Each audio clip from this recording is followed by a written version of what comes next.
Hey everybody, I'm here with Musheer Ahmed, founder and CEO of FinStep Asia. Yes. And we just got done the panel on enterprise adoption of AI and blockchain. Correct. And yeah, just wanted to follow up with you and see, get your thoughts on the biggest impact that these technologies are going to be having on the financial services industry in particular. Yeah. So I think we can look at it as three ways. Number one being impact of blockchain. I think we now reached maturity in blockchain where you can use it for large-scale enterprise applications because there is stability and scalability with security on the quite a few layer ones and layer two. So you are seeing broader enterprise application, not just in financial services, but also in other industries, right? So from blockchain, that's already inherent. AI has been around for 40 years. Yeah. What we are talking about, or maybe much more than that, but real-time AI applications in capital markets. I'm an ex-trader.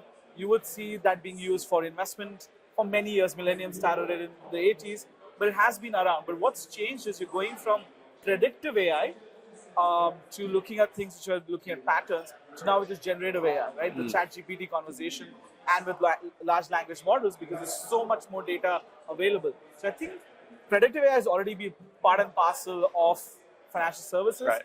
What's now going to happen is the use of Gen AI for not just operational efficiencies, but also looking at things such as customer service, for conversational AI, a lot of knowledge dissemination. I think there'll be a lot of elements of that. And to create newer models, innovation, etc., you could have the use of LLMs. Right. And then the third piece is a merger of the two. Blockchains are essentially databases, large-scale databases. And with blockchains, one of the good things you get is validated, verified data, right? So if you are building AI on top of that, you then have a model that is relying on really solid data rather than having hallucinations. Right. The core of Ethereum was what? The main reason it took off was smart contracts, which are algorithms. But now if you add an AI element to it, you can do a lot more with that. There's a lot more analysis that could be run on the blockchain, both decentralized as well as run by centralized organizations. So these would be the three things I would say that you could see as a future for the two technologies and the merger of the two. And you made a good point on the panel, I think, around sort of the human capital. Like if people are going to be losing their jobs, or we still need people in these situations, in the workflows, and how do you think it's going to impact the employment?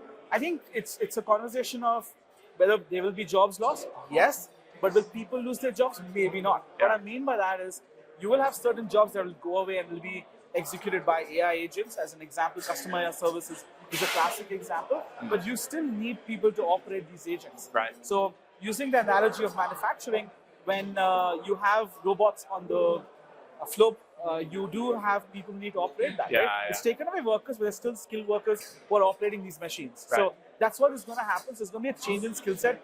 Quite a few roles we see today, like content creator, etc., did not exist 15, 20 years ago.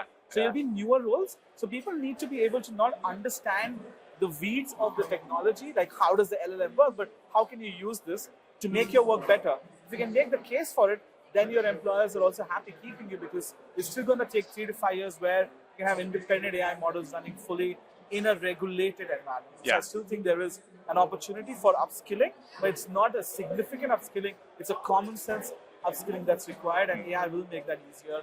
You'll see when you get newer in technology models, you end up seeing newer ways of doing businesses and new jobs being created. So jobs will go away in terms of roles, but people will get different jobs in different ways. Right.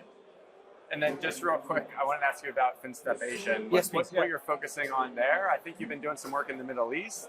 Also, so I'm one of the co-founders of the FinTech Association of Hong Kong, then set up FinStep Asia 5 years ago, in October 2019. We do 3 main things. One is we do a lot of help for companies who are coming into Asia, both digital assets and fintech firms, especially B2B who are looking to go and establish themselves in Middle East, in Hong Kong, in Southeast Asia, India. That's number one. Number 2 is I'm an ex-regulator. I was part of the founding team for the Virtual Assets Regulatory Authority of Dubai. And I came back to Hong Kong a few months ago. We start FinStep. So we do provide regulatory advisory on licensing and regulatory benchmarking on both fintech and crypto for firms both here in Hong Kong, but also in Dubai. And the third thing is we support and do a lot of research, bespoke research for companies. That's our main focus. Cool. Good deal. Well, thanks Perfect. Thanks again for having me, Simon. Thanks to Abelian for having us. For sure. That's great. Cheers.